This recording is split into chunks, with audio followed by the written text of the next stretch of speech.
पानी देने वाले आदमी ने बस छोटी लड़की के हाथ की तरफ देखा। उसने तुरंत देखा कि उसकी उंगली टूट गई थी। उसने जल्दी से लड़के की आइसक्रीम ली, कुछ ही बार में उसे खा लिया। फिर आइसक्रीम की स्टिक को लड़की की उंगली पर रखा और उसके बालों की टाई उतार दी। एक साधारण स्प्लिंट जल्दी से बना दी गई। इस पानी देने वाले आदमी का नाम डेविड था। उसने इलाज के लिए उससे मजाक में शुल्क लेने की बात कही। बस तभी फिर लड़की के पिता आए और उसे ले गए। जाने से पहले डेविड ने जोर देकर कहा कि उन्हें चेकअप के लिए अस्पताल जाना चाहिए। बाद में लड़की और उसके पिता अस्पताल पहुंचे। डॉक्टर उसकी उंगली पर बने स्प्लिंट को देखकर हैरान थे। उन्होंने कहा कि यह समय पर और सही से किया गया था। अगर यह देर से होता तो उंगली खो सकती थी। डॉक्टर ने लड़की से सीटी स्कैन कराने के लिए कहा, लेकिन यह खर्चीला था। उसने वह परिचित आवाज सुनी। ये डेविड था जिसने उसकी उंगली ठीक करने में मदद की थी। जैसे ही लड़की का पिता उसे धन्यवाद देने वाला था, वह अचानक गंभीर रूप से खांसने लगा। डेविड ने कुछ गलत महसूस किया। उसने फिर आदमी की छाती पर हाथ रखा ताकि जांच कर सके। लड़की के पिता ने इस अशिष्ट हाव भाव को हटा दिया। उसने जोर देकर कहा कि वह ठीक है। हालांकि थोड़ी देर बाद लड़की के पिता को सांस लेने में दिक्कत होने लगी। इस बीच हाईवे पर एक बड़ा सड़क हादसा हो गया। कई घायल लोगों को अस्पताल लाया गया। अपने पिता को परेशानी में देख लड़की बहुत चिंतित थी। वह अपने पिता की जांच के लिए एक डॉक्टर ढूंढना चाहती थी, लेकिन सभी डॉक्टर हादसे के पीड़ितों का इलाज करने में व्यस्त थे। कोई भी उसकी ओर ध्यान नहीं दे रहा था। अपनी बचकानी प्रवृत्तियों का पालन करते हुए उसने चिल्लाना शुरू कर दिया, लेकिन डॉक्टर अपने व्यस्त काम में लगे रहे। डेविड ने यह सब चुपचाप देखा। उस समय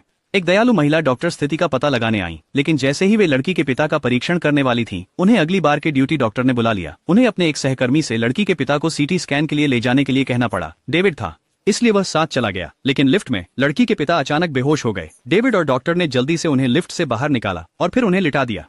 डॉक्टर आपातकालीन उपकरण लाने के लिए दौड़े, लेकिन डेविड ने लड़की के पिता के सीने पर हाथ रखा। मरीज के दिल की एक त्रिविमीय छवि तुरंत उनके दिमाग में आई। उन्हें पता चला कि लड़की के पिता को हृदय की गति रुक गई है, लेकिन डॉक्टर एक साधारण सांस लेने की मशीन लाए और मरीज को इंटुबेट करने वाले थे। डेविड ने उनके दिल की जांच करने पर जोर दिया। डॉक्टर उसने अचानक रेस्पिरेटर पकड़ लिया और डॉक्टर से तुरंत दिल की जांच करने को कहा। अनिच्छा से डॉक्टर ने जांचना शुरू किया। उसने पाया कि आदमी की धड़कन नहीं थी।